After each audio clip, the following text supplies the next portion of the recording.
So இந்த கன்னிராசிக்கு இந்த ஒரு எனர்ஜியில் எந்த அளவுக்கு அவங்க வந்து நன்றி உணர்வோடு இருக்கிற மனிதராக இருக்கிறாங்களோ அந்த அளவுக்கு அவங்களுக்கு சில நன்மைகள் நடக்கும் அப்படின்னு இருக்கு. ஒரு விஷயம் நல்லா நடக்கும், பெருசாக நடக்க இருக்கிறத இவங்களே பிடிச்சி ஹோல்ட் பண்ணுற மாதிரி பண்ணிடுவாங்க. ஸோ அதுதான் பாதிப்புகளாக இருக்கும். ஏதோ ஒரு ஈகோ கிளாஷஸாக இருக்கும், இல்லை புரிதல் இல்லாமல் இருக்கும். நல்லதாக கரெக்டாக தான் போயிட்டு இருக்கு. பட் இவங்களே பிடிச்சி ஹோல்ட் பண்ணி அதை டைட் பண்ணி நிறுத்துற மாதிரி ஆயிடும்.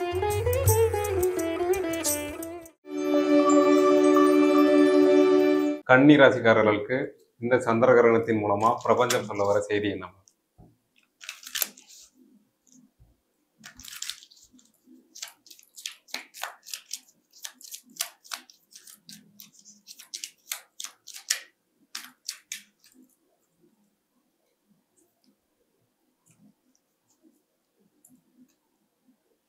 ஸோ கன்னிராசி உங்களுக்கான கார்ட்ஸ். ஸோ இந்த கன்னிராசிக்கு இந்த ஒரு எனர்ஜியில், அதாவது கிரகணம் அப்போ அவங்க வந்து எந்த அளவுக்கு நன்றி உணர்வோடு இருந்திருக்காங்க. அது ஒரு மனிதருக்கா இருக்கலாம், இல்லை இந்த பிரபஞ்சத்துக்கா இருக்கலாம், இல்லை வந்து வளர்க்குற பெட்ஸ்க்கா இருக்கலாம். ஸோ எந்த அளவுக்கு அவங்க வந்து நன்றி உணர்வோடு இருக்கிற மனிதராக இருக்கிறாங்களோ அந்த அளவுக்கு அவங்களுக்கு சில நன்மைகள் நடக்கும் அப்படின்னு இருக்கு. ஸோ அப்போ முடிஞ்ச அளவுக்கு இந்த வீடியோ பார்த்து அந்த சந்திரகிரகணம் வரக்கூடிய அந்த நாட்களுக்குள்ள, அந்த டைம் பீரியட், அந்த குறைவான டைம் பீரியடுக்குள்ள கூட யாருக்கெல்லாம் நன்றி சொல்ல நினைக்கிறாங்க நன்றி சொல்லிட்டா நல்லா இருக்கும். ஸோ அந்த டைம் வந்து அவங்களுக்கு நிறைய உண்மைகள் தெரிய வரும். அவங்கள பத்தியான உண்மைகளே. ஸோ சில பேருக்கெல்லாம் என்னை பத்தி எனக்கே தெரியல அப்படின்னு சொல்லுவாங்க. ஸோ இவங்களுக்கான அந்த உண்மைகள் என்ன, இவங்களுடைய சில பேர் பர்பஸே தெரியாம இருப்பாங்க. நம்ம லைஃப் எதுக்கு இருக்கு, நம்ம என்ன ப்ரொஃபஷன் நோக்கி போறோம், என்ன பர்பஸ் நம்மளுக்கு அப்படின்றது. ஸோ அந்த மாதிரியான பர்பஸ் தெரிஞ்சுக்கிறதுக்கு, அவங்கள செல்ஃப் ரியலைசேஷன் பண்ணிக்கிறதுக்கு, அவங்களுக்கு தெரியாத உண்மைகள் அவங்கள பத்தி தெரியப்படுத்துறதுக்கு, இது ஒரு நபர் மூலியமாவோ இல்ல இவங்களுடைய இன்ட்யூஷன் மூலியமாவோ அவங்களுக்கு பிரபஞ்சம் அவங்களுக்கு காமிச்சு கொடுத்துரும், தெரிவிச்சிரும் அப்படின்னு இருக்கு.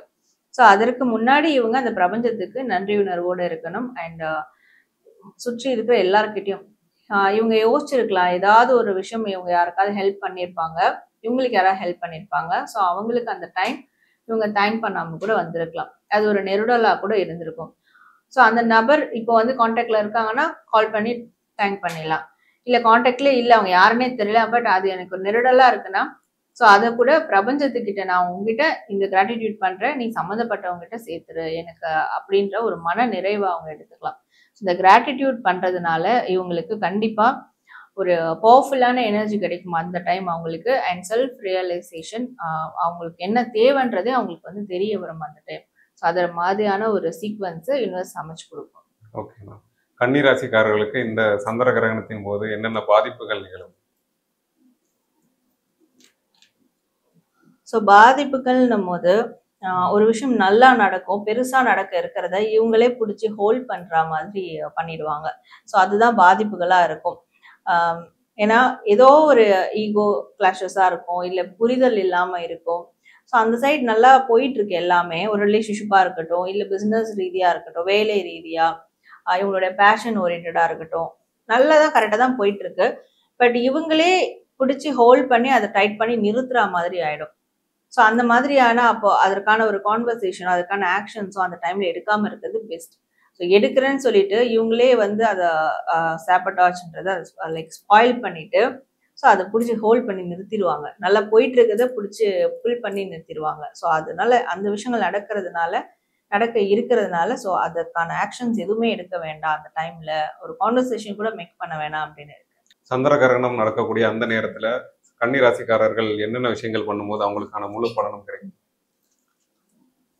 ஸோ ஏதாவது வந்து லேர்ன் பண்ணலாம், இவங்க புதுசா ஒரு விஷயத்த கத்துக்கலாம், லேர்ன் பண்ணலாம். அவங்களுடைய தொழில் சார்ந்து, இல்லை வேலை சார்ந்து, இல்லை வேற ஸ்பிரிச்சுவல் சார்ந்து தெரியாத விஷயங்களை தெரிஞ்சுக்கிறதுக்காக லேர்ன் பண்ணலாம். அது ஒன்று. தென் ஏதாவது கிரியேட் பண்ண நினைச்சாலும் அந்த டைம்ல அதுக்கான ஆக்ஷன்ஸ் வெளிப்படுத்தலாம்.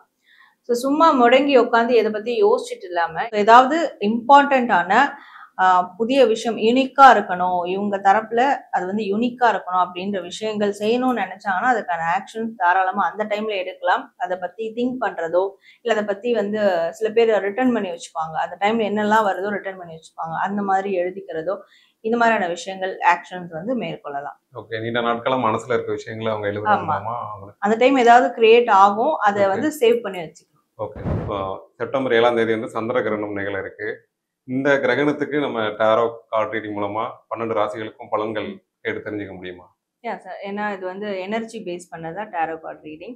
ஸோ இந்த கிரகணத்தப்போ ஒரு ஒரு ராசிக்காரங்களுக்கு எந்த மாதிரியான ஒரு எனர்ஜி இருக்கும், அது கொடுக்கக்கூடிய அது ஒரு அவுட்கம் என்ன, நெகட்டிவா இருக்குமா இல்லை பாசிட்டிவா இருக்குமா, ஸோ அப்படி இருந்தா என்ன மாதிரியான விஷயங்கள் நம்ம ப்ரிகாஷனா எடுத்துக்கலாம் அப்படின்ற மாதிரி ஒரு கைடன்ஸ் பார்க்கலாம். 12 ராசிகளுக்கும் பொதுவா ஏதாவது இந்த மாதிரியான ஒரு பலன் கிடைக்கும், இல்ல ஒரு பாதிப்பு இருக்குன்னா இந்த மாதிரியா? சந்திர கிரகணம்னாலே வந்து அந்த சந்திரனுடைய அந்த ஒரு பவரை வந்து மறைக்கிற மாதிரி தான், அந்த ஷேடோ வந்து நம்மளுக்கு அது மறைக்கிற மாதிரியான ஒரு விஷயம் தான் நடக்கும். ஸோ சந்திரன்னாலே நம்மளுக்கு வந்து மென்டலி கனெக்ட் ஆகக்கூடிய ஒன்று.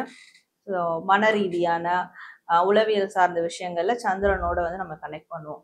ஸோ அந்த டைம் வந்து ஒரு கிரகணம் வருது அப்படின்ற போது ஸோ அப்போ இதை சார்ந்த விஷயங்கள்ல நம்மளுக்கு ஒரு மனிதனுக்கு வந்து கொஞ்சம் ஏதாவது ஒரு அஃபெக்ட் வந்து ஏற்படுறதுக்கு பாசிபிள் இருக்கு.